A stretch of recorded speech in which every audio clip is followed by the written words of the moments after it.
Some girls dream of being rescued by a prince. I was bought by a king, whose crown was made of blood and whose castle was built on secrets that could destroy us both.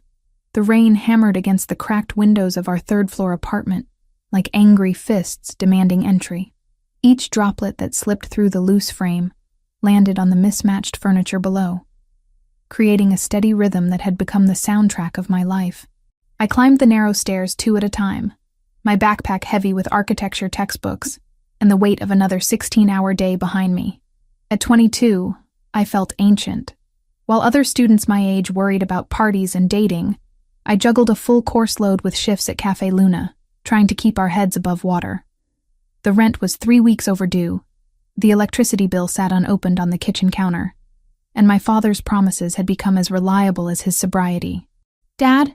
I called, pushing open the apartment door. The familiar smell hit me immediately. Stale beer mixed with defeat and broken dreams. "Please tell me you went to that construction interview today."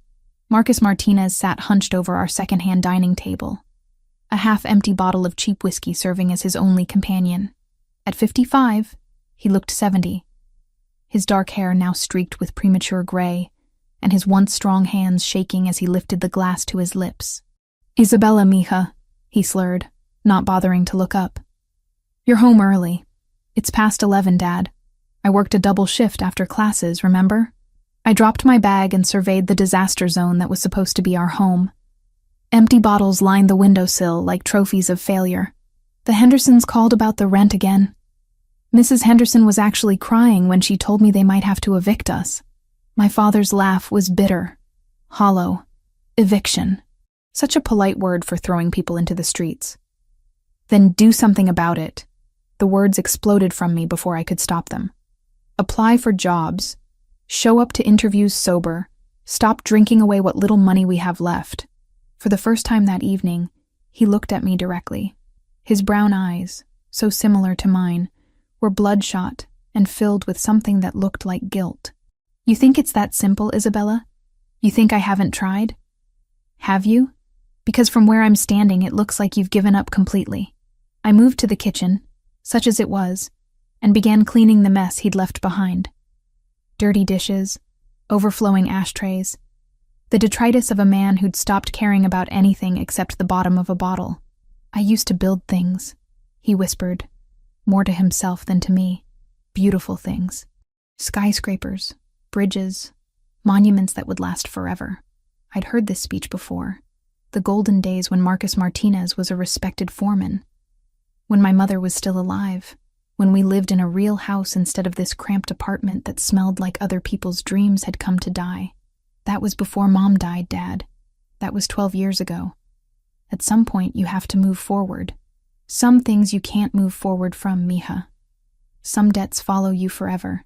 The way he said it made me pause, a plate halfway to the sink. "What debts? Dad, what are you talking about?"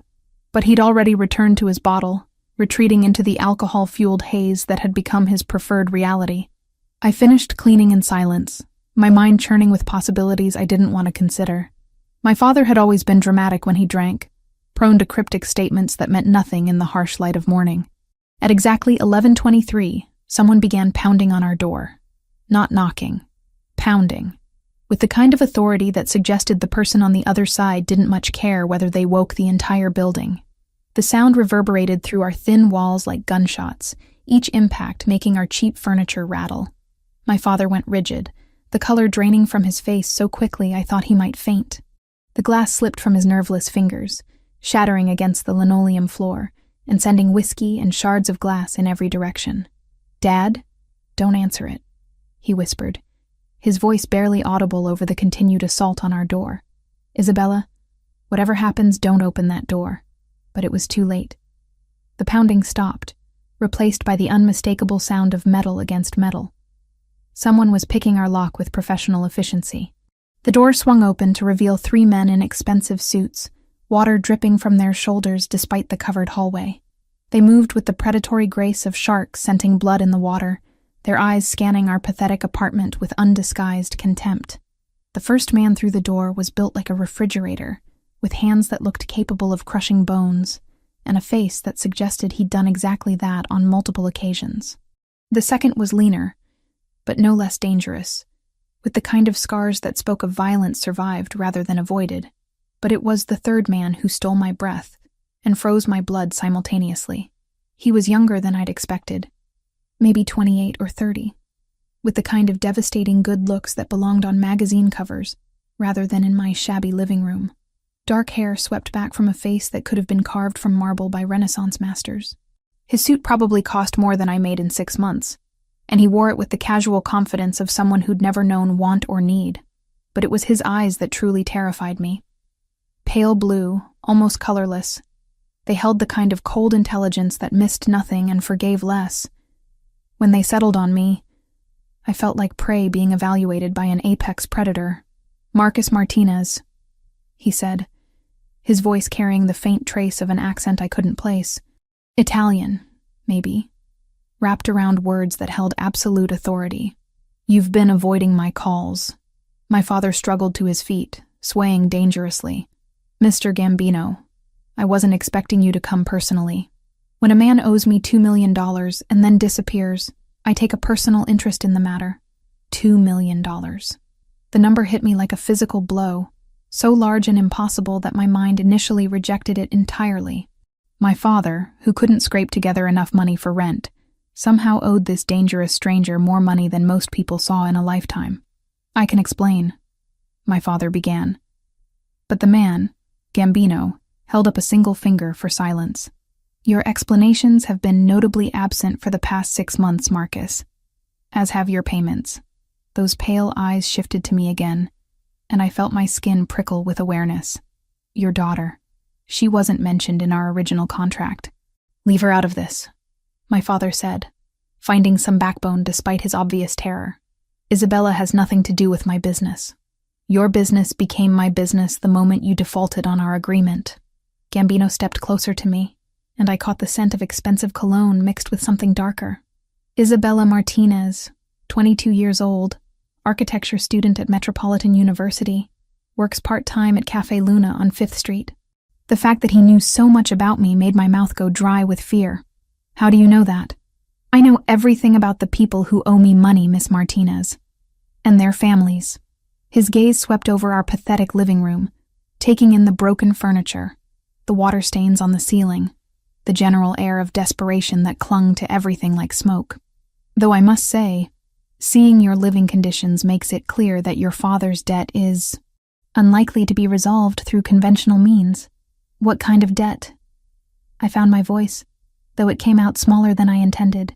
"How does someone owe $2 million? My father made a strangled sound of protest, but Gambino's cold smile silenced him. "Gambling debts, Miss Martinez. Your father has an unfortunately expensive habit of betting on outcomes he cannot control. Football games, boxing matches, horse races. For the past 3 years he's been borrowing money to cover his losses, always promising that the next bet would be the one to make everything right." The room tilted around me. 3 years. For 3 years, while I'd been killing myself trying to keep us afloat, my father had been systematically destroying any chance we had at a normal life. "I can get the money," I heard myself say, though I had no idea how. "Give me time, I'll figure something out. $2 million, Miss Martinez. At your current income rate, you'd need approximately 47 years to earn that much. Assuming, of course, that you never spent a penny on trivial things like food or shelter. Then what do you want?" The question came out as barely a whisper. Gambino studied me for a long moment, and I had the unsettling feeling that he was seeing something I didn't understand, something that had nothing to do with money or debt or the desperate mathematics of poverty. "Your father has 3 days to present me with $2 million, Miss Martinez. If he cannot produce the money, then I'll be forced to collect payment in other ways." His pale eyes never left mine, and I assure you, the alternatives are far less pleasant for everyone involved. He turned to leave, his men falling into formation around him like a well-rehearsed dance. But at the door he paused, looking back over his shoulder with an expression I couldn't read. 3 days, Marcus. Don't make me come looking for you again." The door closed behind them with a soft click that somehow carried more menace than if they'd slammed it hard enough to shake the building. I stood frozen in the center of our ruined living room, trying to process what had just happened. $2 million, 3 days, and a man with pale eyes who looked at me like I was the answer to a question I didn't understand. The call came at exactly 10 in the morning, 36 hours after Alessandro Gambino had walked out of our apartment and taken my sense of security with him. I was sitting in advanced structural design, desperately trying to focus on Professor Williams's lecture about load-bearing calculations, when my phone vibrated against the desk. Unknown number. My stomach clenched with instant dread. "Miss Martinez." That familiar voice flowed through the phone like expensive whiskey over ice. "I trust you've had time to consider our conversation." Around me, students scribbled notes and sketched diagrams, blissfully unaware that my world was crumbling in real time. I slipped out of the classroom and into the hallway, pressing my back against the cold concrete wall. "My father doesn't have $2 million, I whispered. "You know he doesn't have it. I know many things about your father, Isabella. May I call you Isabella?" He didn't wait for permission. "I know that he lost his construction job due to a gambling incident involving his foreman's wages. I know that he's defaulted on 17 different loans in the past 2 years. I know that your mother's life insurance was the only thing that kept you from being homeless when you were 17. Each revelation hit like a physical blow. How could this stranger know more about my family's history than I did? What I'm curious about," he continued, "is you. A young woman sacrificing her youth to support a father who has repeatedly betrayed her trust. Most people would have walked away by now. He's my father. And loyalty is admirable. It's also something I value highly in my business relationships." A pause that stretched just long enough to make me nervous. "I'd like to discuss alternative arrangements. Are you available this afternoon? I have classes. Miss Martinez, your father owes me $2 million. In 24 hours, if that debt remains unpaid, alternative collection methods will be implemented. I suggest you reevaluate your priorities." The line went dead, leaving me staring at my phone in the middle of a busy hallway, while students flowed around me like water around a stone. 24 hours. The 3 days he'd originally given us had somehow become one. I skipped my remaining classes and took the bus to the address he'd texted me, watching the city transform as we moved from my rundown neighborhood toward the wealthy suburbs. The houses grew larger, the lawns more manicured, the cars more expensive. By the time I reached my stop, I felt like an alien visiting a foreign planet. The mansion that rose before me belonged in architectural magazines, not reality. Clean lines of glass and stone created a structure that seemed to flow seamlessly into the landscaped grounds surrounding it. Water features and strategic lighting turned the approach into something resembling a work of art. 2 men in dark suits flanked the front entrance, their bulging jackets suggesting they were armed. They nodded respectfully as I approached, as if young women in discount store clothing regularly visited this fortress of wealth and power. "Miss Martinez," one of them said, "Mr. Gambino is expecting you." The interior was even more impressive than the exterior. The foyer alone could have housed my entire apartment, with marble floors that gleamed like mirrors, and a staircase that curved upward in an elegant spiral. Original artwork adorned the walls, pieces I recognized from textbooks, but had never expected to see in someone's home. Impressive, isn't it? Alessandro appeared from a side corridor, moving with the fluid grace of someone completely at home in luxury. My grandmother insisted on Italian marble throughout the main floor. She said anything less would be an insult to our heritage.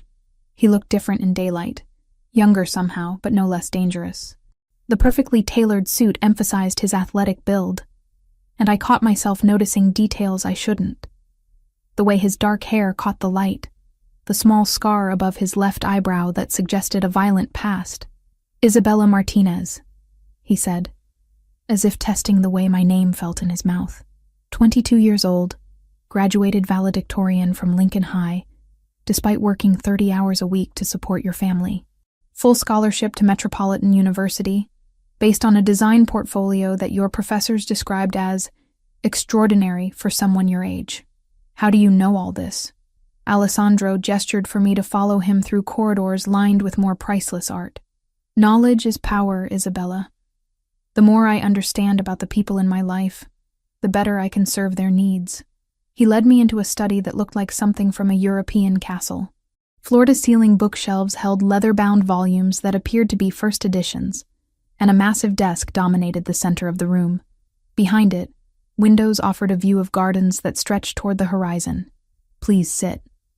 Alessandro settled into the chair behind the desk, while I perched nervously on the edge of a leather chair that probably cost more than my tuition. "Would you like something to drink? Coffee? Wine? Water?" "I'm fine." The lie came automatically. I wasn't fine.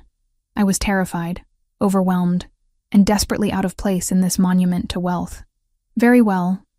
Let's discuss your father's situation." Alessandro opened a file folder and withdrew several photographs, spreading them across the desk where I could see them. These were taken at various locations around the city. As you can see, your father's gambling extends beyond simple sports betting. The images showed my father at underground poker games, illegal casinos, and private clubs I didn't recognize. In each photo, he looked increasingly desperate, increasingly broken. 3 years ago, Marcus Martinez was a functioning alcoholic with a minor gambling problem. Today, he's a severe addict who will bet on anything. Dice games, card games, which raindrop will reach the bottom of a window first. Alessandro's voice held no judgment, just clinical assessment. "Men like your father are valuable to people like me, Isabella. They're predictable, manageable, and they always come back for more. Then why haven't you cut him off?" "Because 3 months ago, he offered me something more valuable than money." Alessandro leaned back in his chair, those pale eyes studying my reaction. "He offered me his daughter." The words hit me like ice water. "What?" "Oh, not in so many words. But when a man runs out of money, out of possessions, out of hope, he starts making promises he has no right to make." Alessandro stood and moved to the window, hands clasped behind his back. "Your father suggested that you might be willing to work off his debt in a more personal capacity." Bile rose in my throat. "My father would never..." "Wouldn't he?" Alessandro turned back to me, his expression unreadable. "A desperate man will sacrifice anything to feed his addiction, Isabella. Family, dignity, his daughter's future.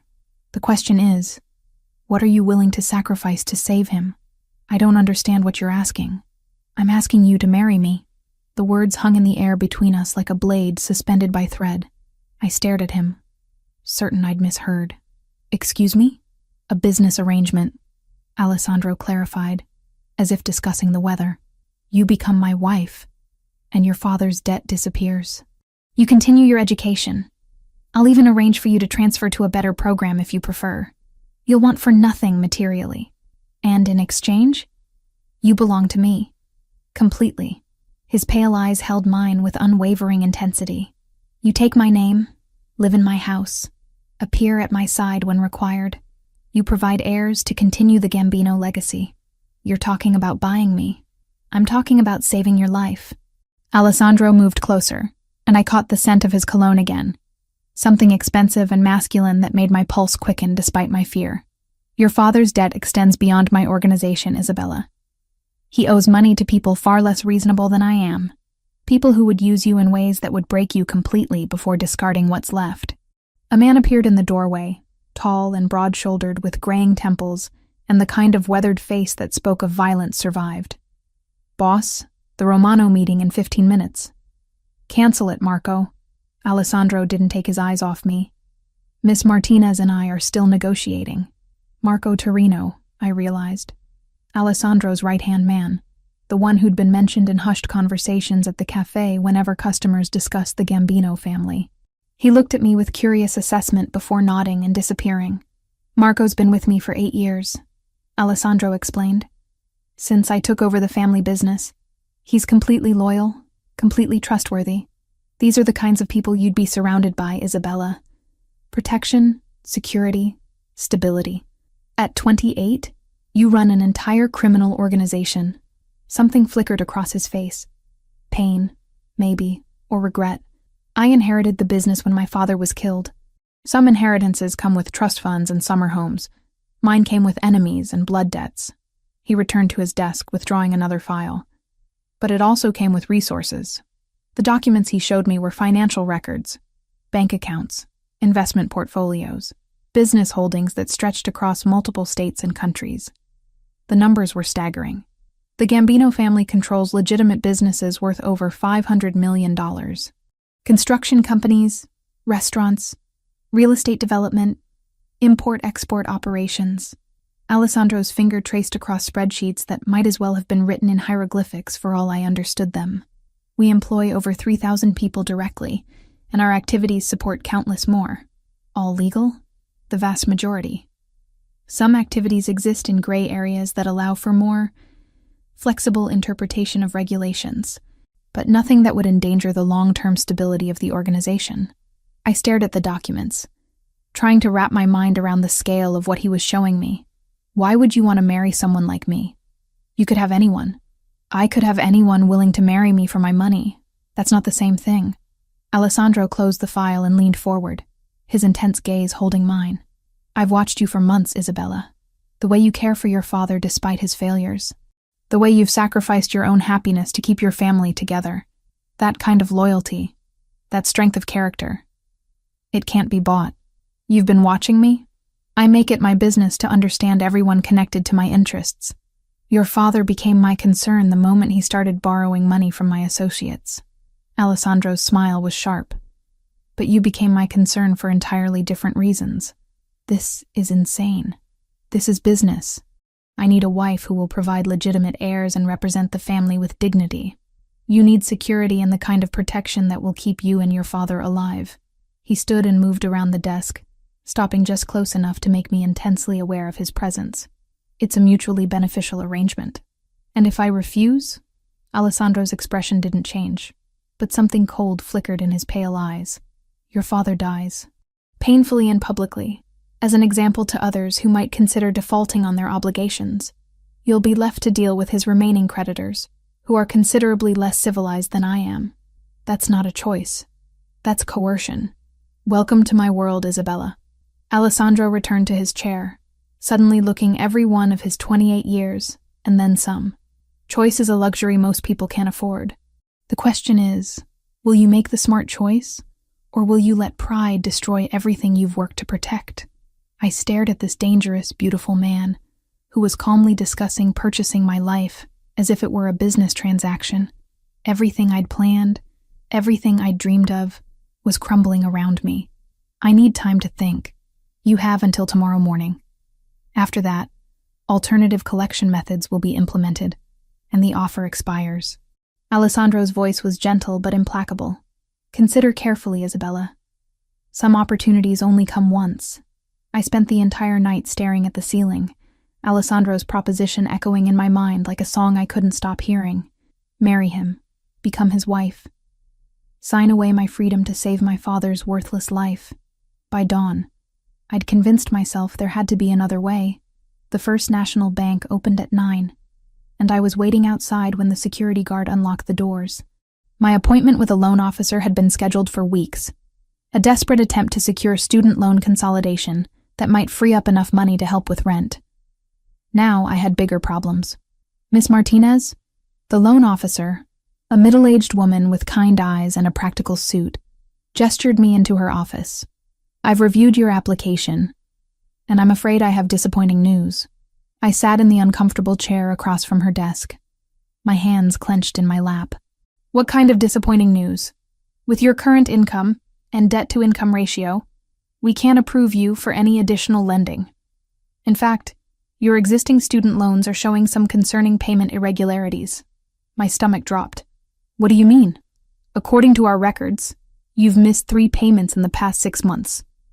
Your account is marked as delinquent, which affects your credit worthiness for any future lending opportunities. 3 missed payments. My father had been intercepting the bills, probably selling them, or using the money for his gambling. I felt the familiar burn of betrayal mixed with helpless rage. Is there anything else I can do? Any other options? The woman's expression softened with sympathy. I'm sorry, Miss Martinez. Perhaps a family member could co-sign, or if you had collateral to secure the loan. I walked out of the bank feeling more defeated than when I'd entered. No loan, no money, no options except the one Alessandro had offered.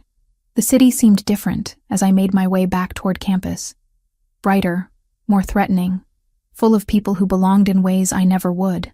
My phone buzzed with a text from an unknown number. Cafe Milano, 2 p.m. We need to discuss terms. I should have ignored it, should have gone to classes, pretended my world wasn't falling apart, maintained the illusion that I had choices. Instead, I found myself walking toward the address Alessandro had sent, each step feeling like I was walking toward my own execution. Cafe Milano occupied a corner building in the financial district, the kind of place where powerful people made deals over espresso that cost more than I spent on food in a week. Through the windows, I could see businessmen in expensive suits conducting meetings that probably involved more money than my family would see in a lifetime. Alessandro sat at a corner table, looking perfectly at ease in surroundings that intimidated me just by existing. He wore a charcoal gray suit today, with a white shirt that emphasized his olive complexion and a tie that probably cost more than my rent. When he saw me approach, he stood with the fluid grace of someone who'd been taught proper manners since childhood. "Isabella, thank you for coming." He pulled out a chair for me, a gesture of old-world courtesy that felt surreal given our circumstances. "I took the liberty of ordering for you. Cappuccino, no sugar, and a croissant. I hope that's acceptable." The fact that he knew my coffee preferences sent a chill down my spine. "How do you know how I drink my coffee? I told you yesterday. I make it my business to understand the people in my life." Alessandro returned to his seat, those pale blue eyes studying my face with unnerving intensity. "You look tired. Did you sleep poorly?" "I spent the night trying to figure out if there's any way out of this situation that doesn't involve selling myself to a stranger." "And what did you conclude?" I stared at the perfect cappuccino he'd ordered for me, the foam art creating a delicate pattern on the surface. "That you've made sure there aren't any alternatives.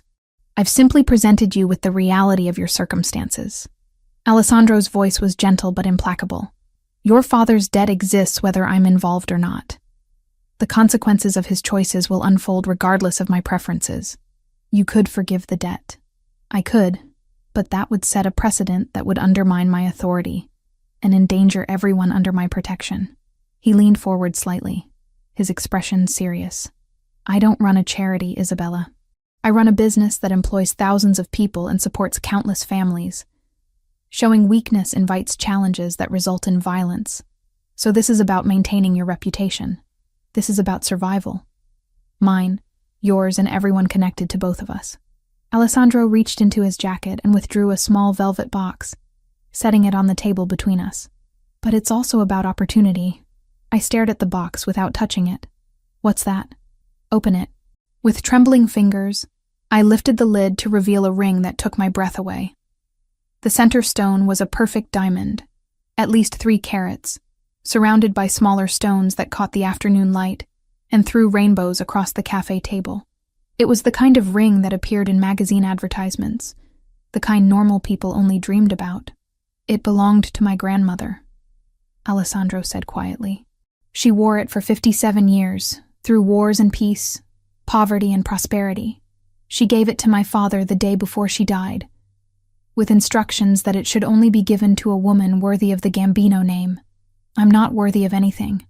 I'm just a broke college student whose father is a gambling addict. You're a woman who sacrificed her own happiness to care for a parent who's repeatedly betrayed your trust. You've maintained your integrity, despite having every reason to become bitter and selfish." Alessandro's hand moved across the table, his fingers almost touching mine. "That kind of strength is rarer than diamonds, Isabella. You don't know me. I know that you work double shifts to pay for your father's mistakes. I know that you've never missed a day of classes despite being exhausted and overwhelmed. I know that you volunteer at the literacy center downtown, teaching adults to read, even though you barely have time to eat." His pale eyes held mine with unsettling intensity. "I know that you cry in the bathroom at Cafe Luna when you think no one is watching. But you always wipe your tears and go back to work with a smile." The accuracy of his observations made my skin crawl. "You've been stalking me. I've been protecting you. There's a difference." Alessandro withdrew his hand, returning to the careful distance he maintained. "Marco has been ensuring your safety for the past 3 months. The reason you haven't been approached by your father's other creditors is because word has spread that you're under Gambino protection. Without my knowledge or consent, would you have preferred I let them take their chances with you? Because I can arrange that if you'd like to experience the alternatives."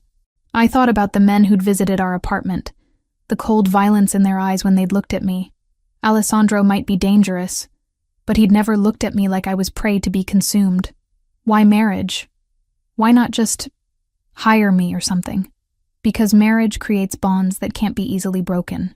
It provides legitimacy, legal protection, social standing. Alessandro's voice took on a harder edge. And because I need heirs, Isabella. The Gambino name dies with me unless I have children to carry it forward. Children.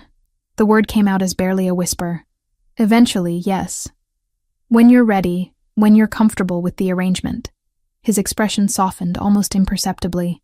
I'm not a monster, Isabella. I don't force myself on unwilling women. But you'll coerce them into marriage. I'll offer them choices they wouldn't have otherwise. Alessandro gestured around the cafe at the luxury surrounding us. Look around you.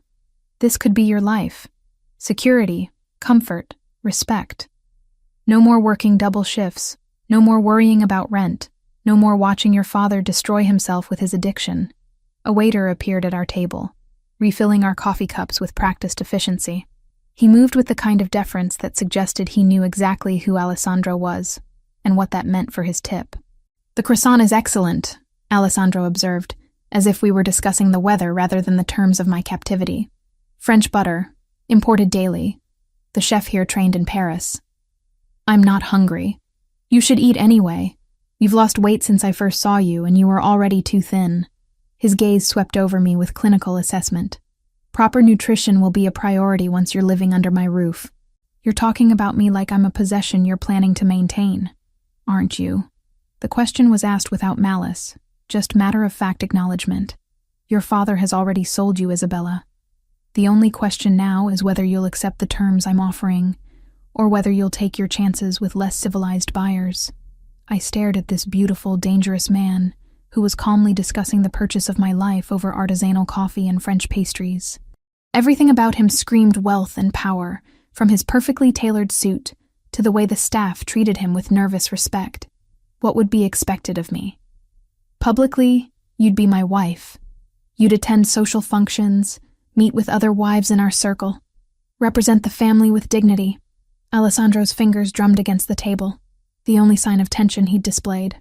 Privately, you'd live in my house, take my name, and eventually provide heirs to continue the Gambino legacy.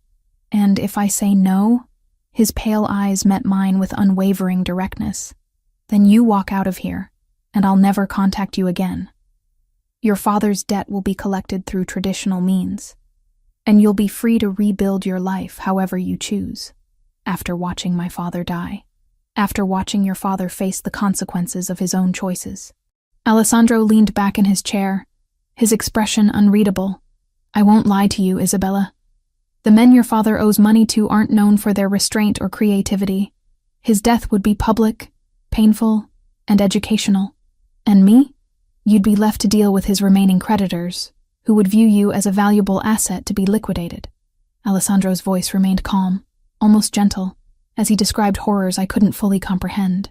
Some debts are inherited, Isabella. Your father's gambling has created obligations that will outlive him unless they're satisfied. I closed my eyes, trying to shut out the images his words conjured.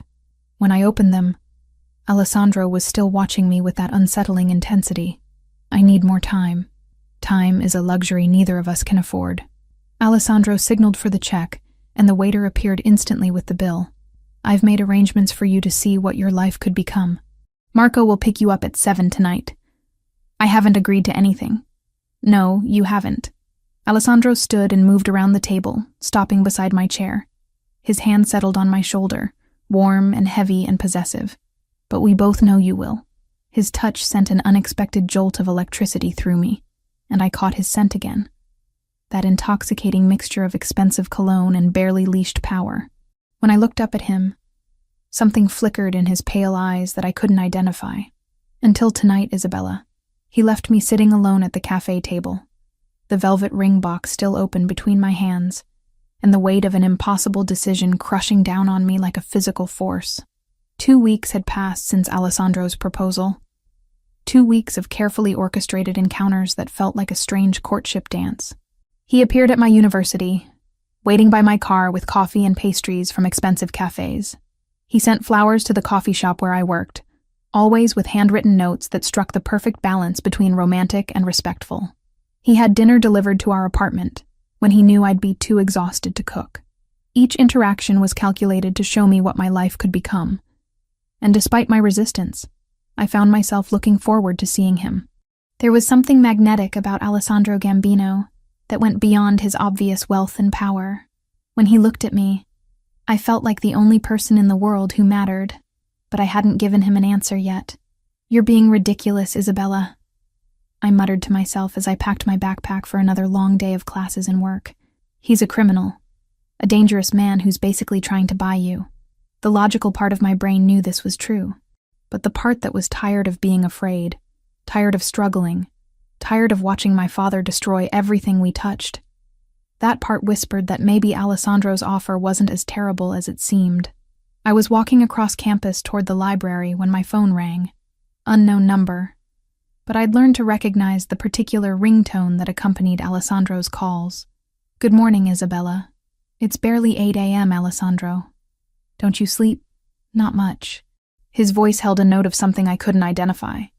Weariness, maybe, or stress. "I need to see you. Something's happened." The urgency in his tone made my stomach clench with anxiety. "What kind of something?" "Not over the phone. Marco is already on his way to pick you up. I have classes. Cancel them." The command was soft but implacable. "This is about your safety, Isabella. Don't argue with me." The line went dead, leaving me staring at my phone in the middle of the quad, while students flowed around me like water around a stone. Whatever had happened, it was serious enough to rattle Alessandro's usual calm composure. Marco's black SUV pulled up to the curb within minutes, and I climbed into the passenger seat with a growing sense of dread. The man who'd been Alessandro's right hand for 8 years looked tense, his weathered hands gripping the steering wheel with white-knuckled intensity. "What's going on, Marco? Boss will explain." His voice was gruff, colored by an accent I couldn't place. "But we need to get you somewhere safe first." We drove in silence through the city, taking a route I didn't recognize toward an industrial area I'd never seen before. Warehouses and abandoned factories lined the streets, their broken windows like dead eyes staring out at a world that had moved on without them. Marco pulled up to a nondescript building that looked like every other warehouse in the district, but I noticed the subtle signs of security. Cameras hidden in strategic positions, men who tried to look casual while obviously watching our approach. Alessandro met us at the entrance, his usual impeccable appearance marred by tension lines around his eyes and a jaw clenched tight enough to crack teeth. He wore dark jeans and a black sweater instead of his customary suit, and I realized with a start that this was the first time I'd seen him dressed casually. "Isabella." He pulled me into his arms before I could protest, holding me against his chest with desperate intensity. "Thank God you're safe." The embrace lasted only seconds, but I felt the tremor in his hands, the rapid beat of his heart against my cheek. Whatever had happened, it had genuinely frightened him. "What's wrong?" I pulled back to look at his face, seeing fear beneath the carefully controlled exterior. "You're scaring me. Your apartment was attacked this morning. Men with guns broke down the door, ransacked everything, took your father." Alessandro's pale eyes were hard as winter ice. "If you'd been there..." The world tilted around me. "My father? Is he alive?" "For now. They left this." Alessandro handed me a Polaroid photograph that showed my father tied to a chair, blood trickling from his nose, his eyes wide with terror. On the back, someone had written, "The girl for the old man, 24 hours. My knees gave out, but Alessandro caught me before I could fall, his strong arms supporting my weight as shock crashed over me in waves. "Who did this?" "The Bratva. Russian organized crime." Alessandro guided me to a chair, his hands gentle but firm. "They've been moving into our territory for months, testing boundaries, seeing how far they can push before we push back." "But why my father? Why me?" Alessandro knelt in front of my chair, his hands covering mine. "Because they know you matter to me. Because taking you would hurt me more than any business loss ever could." The admission hung between us like a confession. In 2 weeks, I'd gone from stranger to weapon, from irrelevant college student to valuable target. The thought was terrifying, and oddly thrilling at the same time. I should call the police. The police can't help with this. Alessandro's voice was gentle but implacable. This is my world, Isabella, with its own rules and its own justice. If you want your father back alive, you have to trust me. Trust you? I barely know you. You know that I've kept you safe for months without you even realizing it. You know that I've treated you with more respect than most men would show their wives, let alone a woman they're trying to convince. Alessandro stood, moving to the window that looked out over the warehouse district. You know that I'm the only person in this city with the resources to get your father back. He was right, and we both knew it. Whatever my feelings about Alessandro and his proposition, he was my only hope of saving what was left of my family. What do they want? You, in exchange for your father's life. Alessandro turned back to me, his expression carved from stone. They think you're my weakness, Isabella. They're not wrong. The vulnerability in his admission made something flutter in my chest. This powerful, dangerous man who commanded respect and fear from everyone around him was admitting that I had the power to hurt him. If I go to them, you're not going anywhere near them. The command cracked through the air like a whip. I won't trade one life for another, especially not yours for his. He's my father. And you're... Alessandro stopped, seeming to struggle with words. You're mine to protect. The possessive statement should have angered me. Instead, it sent heat spiraling through my veins in ways I didn't want to examine too closely. So, what do? We get him back. On our terms. With our methods. Alessandro moved closer, his pale eyes holding mine with magnetic intensity. But Isabella, after today, everything changes. Once the Bratva has marked you as a target, you can never go back to your old life. What do you mean? I mean that as of this moment, you're under my protection permanently. Whether you marry me or not, whether you want it or not, you belong to me now. His hand cupped my face with surprising gentleness. The moment they decided to use you as leverage, they made you a part of this world. I should have protested, should have demanded alternatives, should have insisted on my right to choose. Instead, I found myself leaning into his touch, drawing comfort from his strength.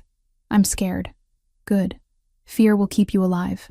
Alessandro's thumb traced across my cheekbone, and I caught the familiar scent of his cologne mixed with something darker. Adrenaline, maybe, or the promise of violence. But I need you to be brave too, Isabella. I need you to trust me completely. How? By accepting that your old life is over and embracing what comes next. Alessandro leaned closer, his breath warm against my ear. By saying yes to my proposal, and becoming my wife in truth, not just in name. Now, with my father missing and people trying to kill us? Especially now. Alessandro pulled back to meet my eyes, his expression intense with desire and determination. Because after tonight, there won't be any going back for either of us. Before I could respond, Marco appeared in the doorway, his expression grim. Boss, we've got movement. 3 vehicles just pulled up outside the Martinez apartment. Looks like they're setting up surveillance.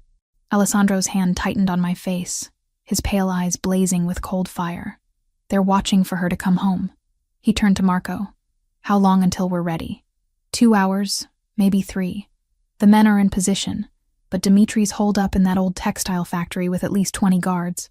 Then we move at midnight. Alessandro looked back at me, his expression softening slightly. Isabella, I need you to stay here where it's safe. Marco will watch over you while I get your father back. I'm coming with you. Absolutely not. He's my father. My responsibility. I stood, surprised by the steadiness in my voice. I won't sit here hiding while other people risk their lives for my family. Alessandro studied my face for a long moment, and I saw the exact moment when his perception of me shifted. No longer the fragile college student he was protecting, but someone capable of standing beside him in darkness. If you come with me tonight, there's no going back. You'll see things, do things, become someone you never imagined you could be. His pale eyes held mine with unwavering intensity. Are you prepared for that? I thought about my father, probably terrified and alone in some abandoned building. I thought about the life I'd been living, always afraid, always struggling, always at the mercy of other people's choices. And I thought about Alessandro, dangerous and magnetic, offering me a chance to stop being a victim. Yes, Alessandro's smile was sharp as a blade and twice as beautiful. Then let's go to war, Isabella Martinez. He pulled me against him, his mouth capturing mine in a kiss that tasted of desperation and promise, and the metallic tang of violence to come. When we broke apart, both of us breathing hard, something fundamental had shifted between us. I was no longer the innocent girl he was trying to protect. I was his partner in the darkness that lay ahead. 8 weeks had passed since Alessandro and I rescued my father from the Bratva. 8 weeks of living in his fortress-like mansion, of sharing meals and conversations that felt dangerously close to normal. 8 weeks of pretending I didn't notice how his touch lingered when he helped me into cars, or how his pale eyes followed me through rooms like I was something precious he couldn't bear to lose. 8 weeks of falling for a man I wasn't sure I could trust. My father had recovered from his ordeal, though the fear never fully left his eyes. Alessandro had arranged for him to stay in a secure facility, ostensibly for addiction treatment, but really for his own protection. The official story was rehabilitation. The reality was witness protection from people who still wanted him dead. But this morning, everything changed. I woke feeling nauseous. A wave of sickness that sent me stumbling to the marble bathroom Alessandro had renovated specifically for my use. As I knelt on the cold floor, retching into the pristine toilet, a terrible possibility occurred to me. When was my last period? The thought hit me like ice water. With everything that had happened, the threats, the rescue, the complete upheaval of my life, I'd stopped keeping track of normal things like menstrual cycles. But now, counting backwards, I realized I was almost 6 weeks late. 6 weeks. Right around the time Alessandro and I had first been intimate, that night of desperate fear and comfort that had led to so much more than either of us had planned. I sat on the bathroom floor, my back against the marble wall, and tried to process the implications. Pregnant. I might be carrying Alessandro Gambino's child, the heir to a criminal empire I'd stumbled into by accident. The irony wasn't lost on me. He'd wanted to marry me to provide legitimate heirs, and now I might be pregnant before we'd even had a proper wedding. I needed to know for certain. The pharmacy was a 20-minute drive from Alessandro's estate, but I'd never made the trip alone. Marco or one of the other guards always accompanied me when I left the grounds. Part of the security measures Alessandro insisted were non-negotiable. But today, I couldn't face explaining why I needed a pregnancy test to one of his men. I slipped out through the kitchen entrance while Alessandro was in his office conducting business, taking the keys to the small Mercedes he'd given me for my personal use. The guards at the gate looked surprised when I approached alone, but they didn't question my right to leave. The drive into town felt like an escape, even though I knew it was temporary. For 20 minutes, I could pretend I was just a normal 22-year-old woman running errands, not the unofficial fiancée of the most powerful crime boss in the city. The pharmacy was busy with the usual afternoon crowd, and I grabbed a pregnancy test from the family planning aisle, with hands that shook only slightly. The teenage cashier barely glanced at me as she rang up my purchase, probably assuming I was just another college student dealing with the consequences of poor decision-making. If only it were that simple. I was driving back toward Alessandro's estate when I noticed the black sedan following me. At first, I thought it might be one of his security team, but the car maintained a careful distance that suggested surveillance rather than protection. My pulse quickened as I remembered Alessandro's warnings about always being watched, always being a target. I took a detour through downtown, testing whether the car would follow. It did, staying exactly 3 vehicles behind, professional and patient. Fear crept up my spine as I realized I was being hunted by someone with the skills to make it look casual. My phone rang, and Alessandro's name appeared on the screen. Relief flooded through me. "Where are you?" His voice was tight with concern. "Marco said you left the estate alone." "I needed to run an errand. I'm on my way back. But Alessandro, I think someone's following me." The silence on the other end of the line stretched long enough to make me nervous. When Alessandro spoke again, his voice was deadly calm. "Describe the car. Black sedan. 2 men in the front seat. They've been behind me for 15 minutes. Drive to the warehouse district. Take Morrison Street to 5th, then turn left into the industrial complex. Don't stop. Don't slow down. And whatever you do, don't let them box you in. What's happening? Just drive, Isabella. I'll explain when you're safe. I followed his directions, my heart pounding as the sedan maintained its pursuit. The industrial district was mostly empty at this time of day, which made me feel more vulnerable rather than safer.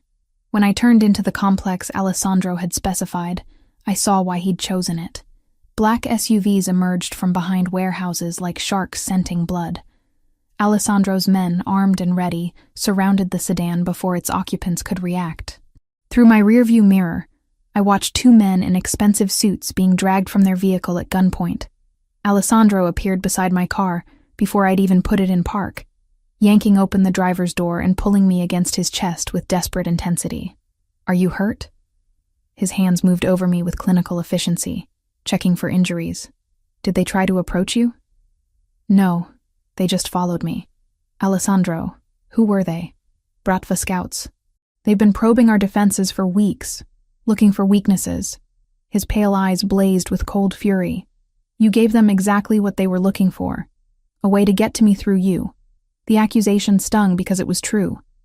My need for independence, for normalcy, had created a vulnerability that could have gotten both of us killed. "I'm sorry. You needed what was so important that you risked both our lives to get it?" Alessandro's voice was sharp with anger and fear. "What errand couldn't wait for proper security?" I looked at the pregnancy test in my purse, at the secret that might change everything between us, and realized I couldn't tell him. Not like this. Not when he was already furious with me for being reckless. Personal items. Things I was embarrassed to ask Marco to help me buy. Alessandro studied my face with that unnerving intensity, and I could see him trying to decide whether to push for more details. Marco appeared at his shoulder before he could speak. "Boss, we've got a problem. The Russians weren't just following her. They planted a tracking device on her car." Alessandro went very still, the kind of stillness that preceded violence. "How long has it been there?" "At least a week, maybe more. Professional job, nearly invisible." Marco's weathered face was grim. "They know where she goes, when she leaves, how long she's away from the estate. They've been watching me for a week?" The implications hit me like a physical blow. "They know about my father, about the treatment facility. They know everything." Alessandro's voice was barely above a whisper, but it carried the promise of retribution. "Which means they've been planning something for longer than we realized." He turned to Marco, his expression shifting into the cold mask I'd learned to recognize as his business face. "Double security on the facility where Martinez is staying. I want armed guards in his room 24 hours a day, and get me everything we have on Bratva movements in the past month." "Already on it, boss." Marco hesitated, glancing between Alessandro and me. "But there's something else. Something you need to know about the tracking operation." "What?" "It wasn't just surveillance. Someone inside our organization had to give them access to plant that device." Marco's voice was heavy with implications. "We've got a leak, Alessandro. Someone close enough to know Isabella's routines, someone with access to the motor pool." The betrayal hit Alessandro like a physical blow. I could see it in the way his shoulders tensed, in the muscle that jumped in his jaw.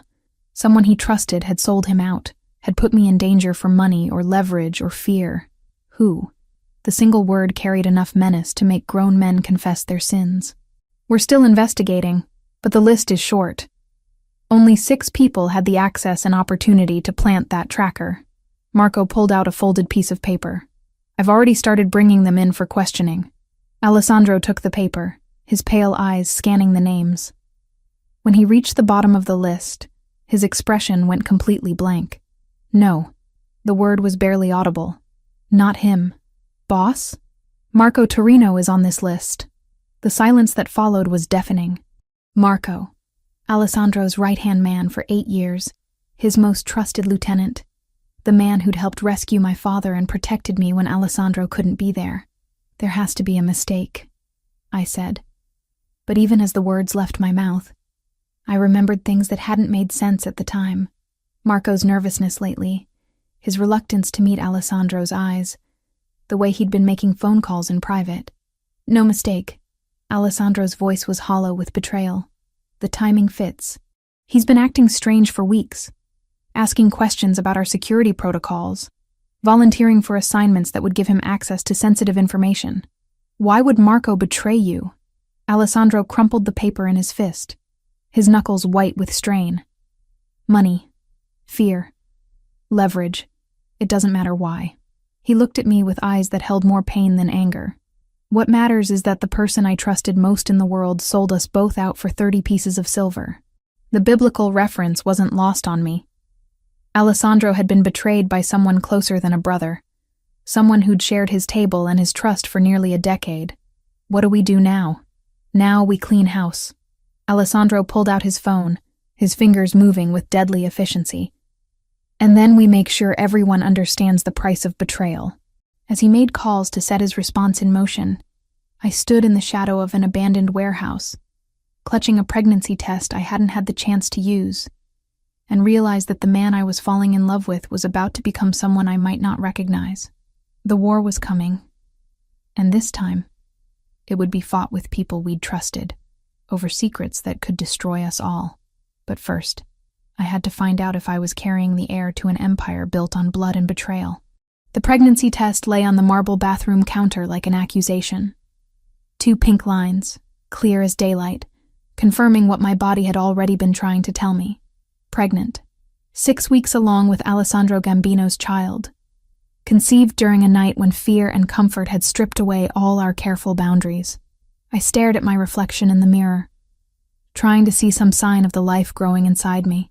I looked the same, tired, stressed, but otherwise unchanged. Yet everything was different now. I wasn't just Isabella Martinez, the college student who'd stumbled into a criminal's world. I was carrying the heir to an empire built on violence and power. Downstairs, I could hear Alessandro's voice echoing through the mansion's corridors, sharp with anger as he coordinated the search for Marco. His most trusted lieutenant had vanished sometime during the night, taking with him 8 years of secrets and the knowledge of every weakness in the Gambino organization. The betrayal had cut Alessandro deeper than any physical wound. I'd watched him age a decade in the space of hours, his pale eyes growing cold with the kind of fury that promised retribution measured in blood rather than money. I needed to tell him about the pregnancy, but not now. Not when he was consumed with hunting down the man who'd sold us out to our enemies. This news required calm, privacy, and his full attention, none of which were available while we were essentially at war. A soft knock interrupted my thoughts. Isabella? Alessandro's voice carried through the bathroom door, gentler than the tone he'd been using with his men. Are you all right? You've been up there for over an hour. I quickly shoved the pregnancy test into the trash and opened the door, hoping my face didn't reveal the secret I was carrying. I'm fine. Just tired. Alessandro studied me with those unnerving pale eyes, taking in details I hoped weren't as obvious as they felt. You look pale. Are you feeling sick? It's been a stressful day. Not entirely a lie, though stress was the least of my problems at the moment. He reached out, his fingers cool against my forehead. No fever. But you should rest. I've increased security around the estate. Nobody gets in or out without my personal authorization. Have you found Marco? Alessandro's expression hardened. He's gone to ground, probably with Bratva protection. But we'll find him. Betrayal like this can't go unanswered, Isabella. It sends the wrong message to everyone who depends on our strength. I watched him transform before my eyes. The man who'd touched my face with gentle concern becoming the ruthless leader who commanded fear and respect throughout the city. It was a reminder that no matter how tender he could be with me, Alessandro Gambino was still a dangerous man. What will happen when you find him? What always happens to traitors? Alessandro's voice was matter of fact, devoid of emotion. Marco made his choice when he sold us out. Now he'll face the consequences. The casual way he discussed murder should have terrified me. Instead, I found myself nodding, understanding that in this world, betrayal was a capital offense. Marco had put both our lives at risk, had endangered my father, had sold information that could have gotten me killed. In Alessandro's world, that debt could only be paid in blood. I need to check on something at the facility where your father is staying. Alessandro continued, his hand finding mine. Will you be safe here for a few hours? Of course. Where else would I go? Something flickered in his eyes. Relief, maybe, or gratitude, that I wasn't fighting him on the security measures. I've left instructions with the guard detail. You're not to leave the estate grounds for any reason. Understood? Understood. Alessandro leaned down and kissed my forehead, a gesture so tender it made my chest ache. This will be over soon, Isabella. Once we've dealt with Marco and sent the Bratva a message they won't forget, we can go back to planning our future. Our future. If only he knew how much more complicated that future had become. After Alessandro left, I found myself wandering through the mansion's empty corridors, my thoughts churning with possibilities and fears. The house that had become my sanctuary now felt like a beautiful prison, its luxury unable to distract from the violence brewing just beyond its walls. I was in Alessandro's study, looking through the architectural books he'd bought for me, when the phone rang. Not Alessandro's private line, but the main house number that only family and close associates knew. Gambino residence. I'd learned to answer with the proper formality. Isabella? The voice was unfamiliar, male, with a slight accent I couldn't place. Isabella Martinez? Ice flooded my veins. Who is this? A friend of Marco's. He's very concerned about your well-being. I should have hung up immediately, should have called security, should have done anything except continue the conversation. But fear had frozen my vocal cords. Marco asked me to give you a message, the voice continued, smooth and confident. He wants you to know that Alessandro isn't the man you think he is. I don't want to hear this. Your father's debt? It was never $2 million. Alessandro inflated the numbers, created a crisis that didn't exist, so he could manipulate you into his bed. The words hit like physical blows. Marco has the original documents, Isabella. Proof that your father owed less than $50,000. You're lying. Am I? Think about it. How convenient that Alessandro appeared in your life just as you were becoming desperate enough to consider drastic measures. How perfectly timed that the Bratva decided to target you just when you were starting to question his motives. My legs gave out, and I sank into Alessandro's leather chair, the phone trembling in my hand. What are you saying? I'm saying that Alessandro Gambino orchestrated everything from the beginning. The debt, the threats, even the attack on your father. All carefully designed to make you dependent on his protection. The voice was patient, almost kind. Marco discovered the truth and tried to warn you. That's why he had to disappear. That's impossible. Is it? When did you first notice Alessandro's men watching you? Was it really for your protection, or was it to make sure you didn't discover the truth about your father's real debt? The questions hit too close to home. I remembered the months of subtle surveillance, the way Alessandro always seemed to know exactly where I was and what I was doing. I'd thought it was protection, but what if it had been control? Marco is safe, the voice continued. But he's worried about you, Isabella. He knows Alessandro will never let you go voluntarily. You're too valuable to him now. Valuable how? You carry his child. The words stopped my heart. How do you know that? Marco pays attention to details. He's been watching you for weeks. Notice the signs Alessandro has been too distracted to see. The voice softened with something like sympathy. That baby makes you incredibly powerful, Isabella. The heir to the Gambino Empire has tremendous value to Alessandro's enemies. What do you want? To offer you a choice. Real freedom, not the gilded cage Alessandro has built for you. Marco can arrange for you to disappear, to start over somewhere safe with your child. And my father will be protected as part of the arrangement. The Bratva has no interest in hurting an innocent man. I closed my eyes, trying to process what I was hearing. If it was true, if Alessandro had manipulated everything from the beginning, then nothing I'd believed about our relationship was real. The tenderness, the protection, the way he looked at me like I mattered. All of it would be an elaborate lie designed to secure his heir. But if it was false, if Marco was trying to turn me against Alessandro out of spite or fear, then I was playing into the hands of people who wanted to destroy everything we'd built together. I need time to think. Time is something you don't have. Alessandro will be back soon, and once he realizes you know the truth, he won't let you out of his sight. The urgency in the voice was unmistakable. There's a car waiting at the service entrance behind the kitchen. The guards have been distracted by a small incident at the front gate. You have maybe 10 minutes to decide. 10 minutes to throw away everything? 10 minutes to save yourself and your child from a life of beautiful captivity. The line went quiet for a moment. Your father would want you to be free, Isabella. More than anything, he'd want you to have the choice he never could give you. The phone went dead, leaving me alone in Alessandro's study with the weight of an impossible decision. Through the windows, I could see movement near the front gate, some kind of commotion that had drawn the guards' attention away from the main house. I thought about the pregnancy test hidden in my bathroom trash, about the future Alessandro envisioned for us. Marriage, children, a life of luxury built on violence and control. About the possibility that everything I'd believed was a lie designed to trap me. And I thought about the alternative. Running into the unknown with strangers who claimed to offer freedom, but might be leading me into something worse. The sound of a car engine drifted through the windows from somewhere behind the house. My ride to freedom, or my path to destruction. I had to choose, and I had less than 10 minutes to decide whether to trust the man I was falling in love with, or the voice on the phone promising me truths I wasn't sure I wanted to hear. The pregnancy test in the trash seemed to mock me with its certainty. 2 pink lines that had changed everything, regardless of which choice I made.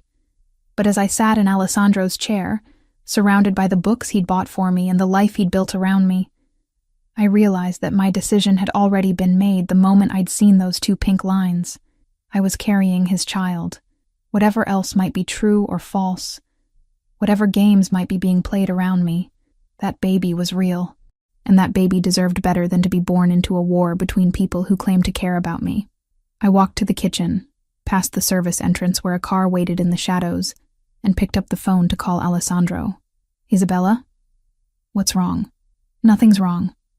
I just wanted to hear your voice, and I wanted to know, when I told him about the pregnancy, whether his reaction would reveal a man who truly loved me, or one who'd finally secured his perfect pawn. I'll be home soon. Are you sure you're all right? I'm sure, I lied, one hand instinctively moving to my still flat stomach. I'm exactly where I need to be. Whether that was true remained to be seen. But I was done running from the truth, whatever form it might take. The war came to us at dawn, 3 days after the phone call that had nearly torn my world apart. I'd chosen to trust Alessandro, chosen to believe that whatever manipulation might exist in our relationship, his feelings for me were genuine.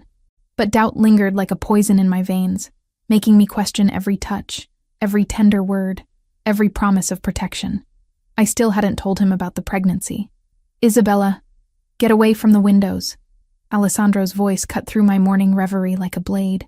He stood in the doorway of our bedroom, fully dressed despite the early hour, his pale eyes scanning the grounds beyond the glass with predatory alertness. What's wrong? Movement in the tree line. At least 20 men, probably more. He was already reaching for the gun he kept in the nightstand, his movements efficient and deadly calm. The Bratva is making their move. Through the bulletproof glass, I could see dark figures moving between the trees that bordered Alessandro's estate. They advanced with military precision, using the landscape for cover as they surrounded the mansion like a noose drawing tight. Where's my father? Safe. I moved him to a secondary location yesterday when our intelligence suggested this was coming. Alessandro checked his weapon with practiced ease, then tucked a second gun into his waistband. But, Isabella, there's something you need to know before this starts. The serious tone in his voice made my stomach clench with dread. What? We found Marco. I turned from the window, studying his face for clues about what this meant. Is he alive? He's alive. But what he told us... Alessandro's jaw tightened with controlled fury. The Bratva has been planning this for months, Isabella. The attack on your father, the surveillance, even Marco's betrayal. It was all orchestrated to separate us from our allies and leave us vulnerable. How? They knew Marco had gambling debts. They've been slowly buying his loyalty for over a year, feeding him just enough money to keep him dependent while gathering intelligence about our operations. Alessandro moved to the window, his gaze tracking movement in the distance. The night they took your father, Marco gave them our security protocols. He thought he was just helping them grab a random kidnapping victim for ransom. But then why did he help rescue Dad? Because by then he realized he was in too deep to get out. The Bratva doesn't let people walk away, Isabella. Once you're compromised, you either serve them completely or you die. Alessandro's voice carried the weight of hard experience. Marco chose to serve them. The betrayal hit me like a physical blow, even though I'd known it was coming. Marco, who'd protected me, who'd seemed genuinely loyal to Alessandro, had been playing a double game that could have gotten us all killed. But there's more, Alessandro continued, his pale eyes meeting mine with startling intensity. The phone call you received 3 days ago. That was Marco. He was trying to get you to run because the Bratva promised to spare your life if he could deliver you to them voluntarily. My blood turned to ice. They wanted me alive? They want you alive because you're carrying my heir. Alessandro's gaze dropped to my still flat stomach, and I saw knowledge in his eyes that made my knees weak. Did you think I wouldn't notice, Isabella? The morning sickness, the exhaustion, the way you've been avoiding wine at dinner. He knew. Alessandro had known about the pregnancy, possibly longer than I had, and he'd been waiting for me to tell him. The realization that he'd been protecting not just me, but our unborn child, made something shift inside my chest. How long have you known? 2 weeks. Since you started falling asleep during our evening conversations and couldn't tolerate the smell of coffee. Alessandro moved closer, his hand coming up to cup my face with infinite gentleness. I've been waiting for you to trust me enough to share the news. I was afraid you'd think I did it on purpose. To trap you. Isabella. His thumb traced across my cheekbone, and I saw something raw and vulnerable in his expression. I've been hoping for this since the first night we were together. You carrying my child isn't a trap. It's a gift I never thought I deserved. Before I could respond, the sound of gunfire erupted from somewhere on the grounds. Alessandro immediately pushed me away from the window, his protective instincts overriding everything else. The panic room. Now. He guided me toward a section of wall that looked identical to the rest, but concealed a hidden door. You'll be safe there until this is over. I'm not hiding while you fight a war. You're carrying my child, Isabella. That changes everything. Alessandro's voice was steel wrapped in silk. I won't risk both of you for the sake of your pride. More gunfire, closer this time, accompanied by shouts in multiple languages. Through the windows, I could see muzzle flashes lighting up the pre-dawn darkness like deadly fireworks. Alessandro, there's something else. I caught his arm as he started to turn away. The phone call from Marco. He said my father's original debt was only $50,000. That you inflated it to manipulate me. Alessandro went very still, his pale eyes searching my face. And you believed him? I don't know what to believe anymore. Then believe this. Alessandro pulled out his phone, scrolling through files until he found what he was looking for.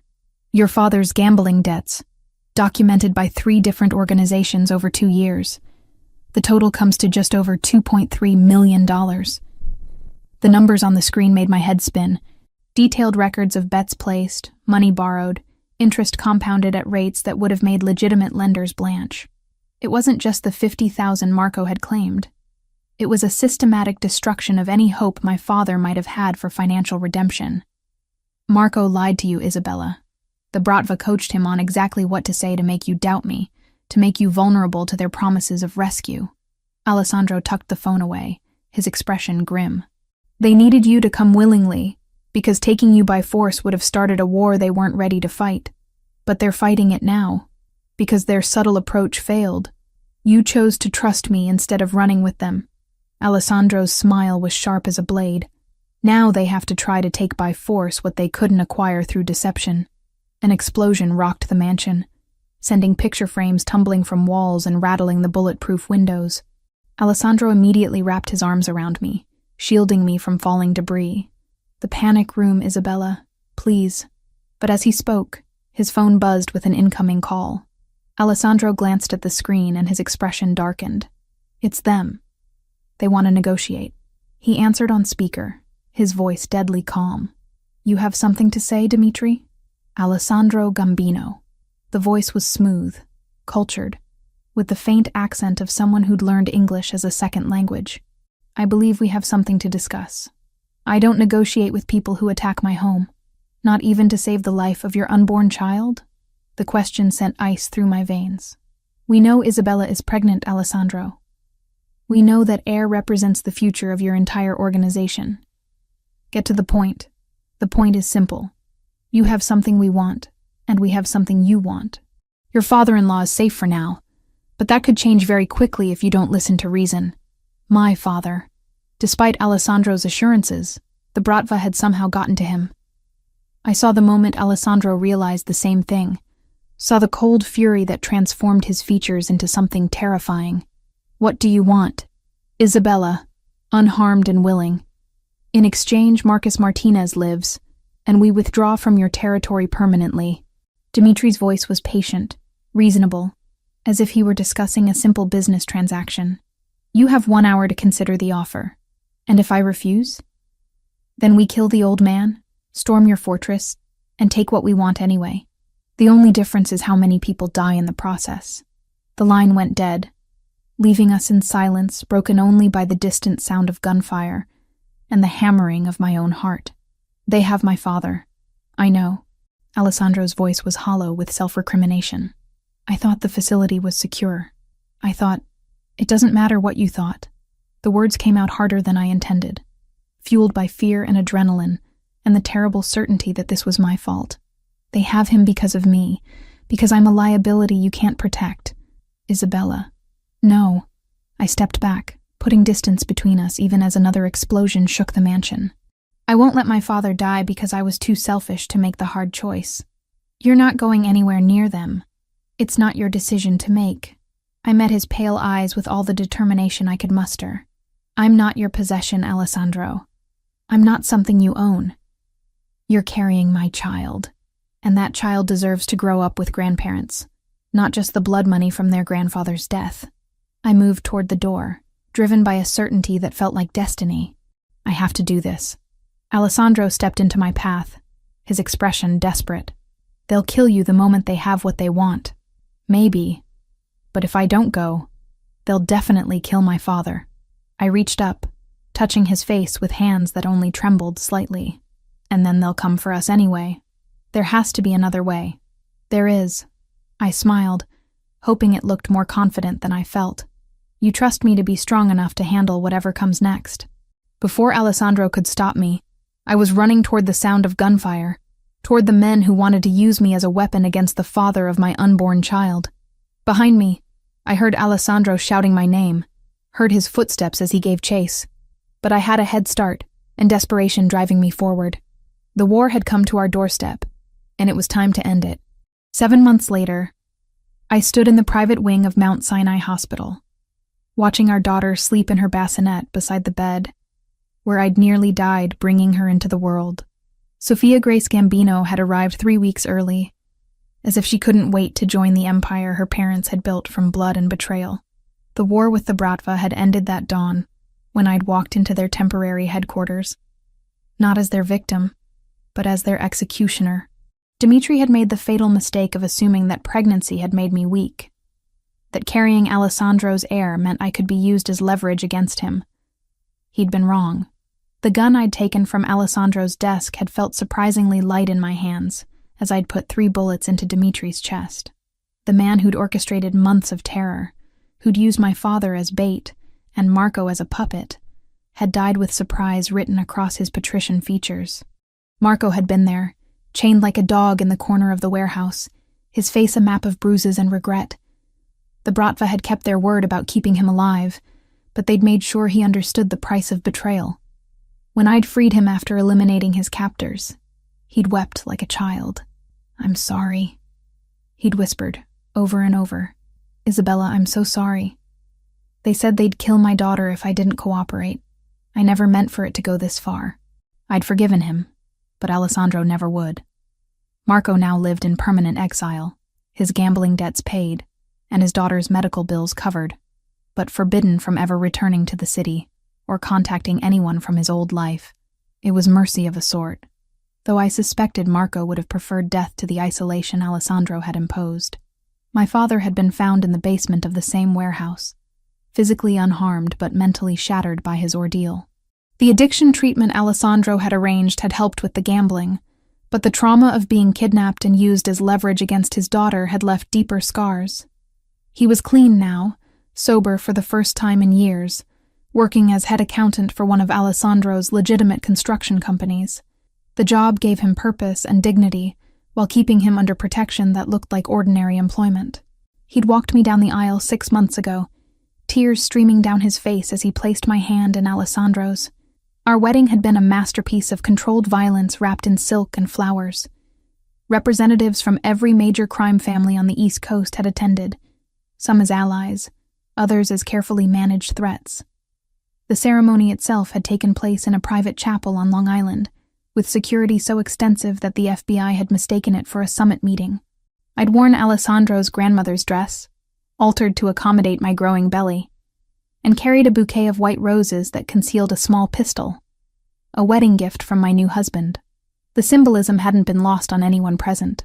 Isabella Gambino was not a woman to be trifled with. Mrs. Gambino? The nurse's voice was soft, respectful in the way that expensive private medical care demanded. Your husband is here to see you. Alessandro entered the room like he owned it, which, considering the size of his donation to the hospital's pediatric wing, he essentially did. He looked older than his 28 years, the weight of leadership and recent fatherhood adding gravity to his pale eyes. But when he saw me holding our daughter, his expression softened into something that still took my breath away. How are you feeling? Tired. Sore. Happy. I shifted carefully, making room for him on the hospital bed. She's perfect, isn't she? Alessandro settled beside me, his large hands impossibly gentle as he took Sophia from my arms. The sight of this dangerous man cradling our tiny daughter never failed to move me. He spoke to her in Italian, words of love and protection that I was slowly learning to understand. The business? Thriving. Our expansion into legitimate enterprises is ahead of schedule, and the construction company your father manages just won a contract to build the new federal courthouse. Alessandro's smile was sharp with irony. The FBI will be working in a building constructed with Gambino money. And the other families? Respectful. Word has spread about what you did to Dimitri. No one wants to test the woman who eliminated the Bratva's leadership while 6 months pregnant. Alessandro's pride in my accomplishments was unmistakable. You've become something of a legend, Isabella. The queen who protects her king. It was an accurate description. In the months following the warehouse incident, I'd transformed from protected asset to active partner in Alessandro's empire. My architectural background had proven invaluable in designing buildings that served dual purposes. Legitimate businesses on the surface, with hidden spaces and escape routes that allowed for less legal activities when necessary. The daycare center I'd designed served real children from the community, while also functioning as a meeting place for sensitive negotiations. The medical clinic provided genuine health care to underserved populations, while serving as a neutral zone where disputes could be resolved without violence. I'd become the acceptable face of the Gambino family's charitable work, the respectable young mother who could sit on hospital boards and university committees while quietly ensuring that our interests were protected. There's something else, Alessandro said, his voice taking on the tone that meant serious business. The commission has extended an invitation. They want to meet you formally. The commission, the governing body that theoretically controlled organized crime activities across the country. Being invited to address them was recognition that I'd moved beyond being Alessandro's wife to being a power in my own right. When? Next month, when you've recovered from the delivery. It's largely ceremonial, but it establishes you as my official partner rather than just my spouse. Alessandro shifted Sophia to his shoulder, patting her back with practiced ease. It also means that any attack on you will be considered an attack on me by every family in the organization. Protection through fear. Protection through respect. There's a difference. Alessandro's pale eyes met mine with perfect understanding. You've earned this, Isabella. Not through me, but through your own choices and actions. It was true. The woman who'd hidden from rain in a stranger's car no longer existed. In her place was someone harder, smarter, more dangerous. Someone capable of pulling a trigger without hesitation when her family was threatened. But I was also someone who could design schools that served real children, who could manage charitable foundations that genuinely helped people, who could be a mother to the tiny girl sleeping in her father's arms.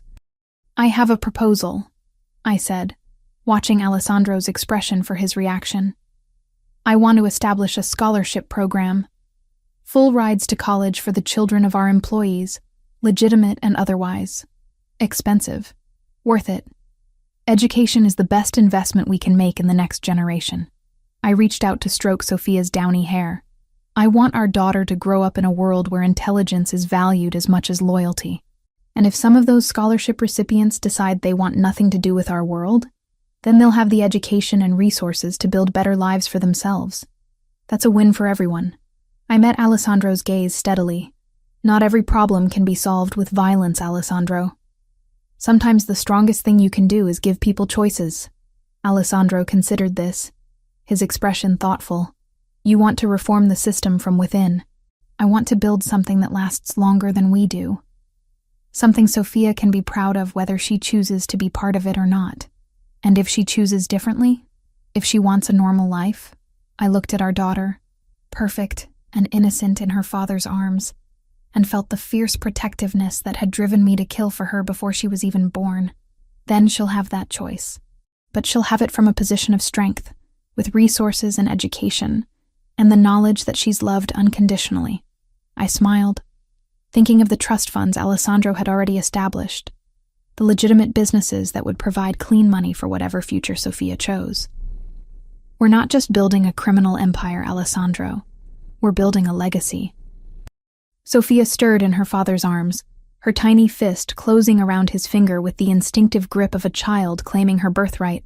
When she opened her eyes, they were the same pale blue as Alessandro's, but somehow warmer, full of possibility rather than calculation. She's going to be formidable, Alessandro murmured, wonder in his voice. She's going to be free, I corrected. Free to choose her own path, her own values, her own definition of power.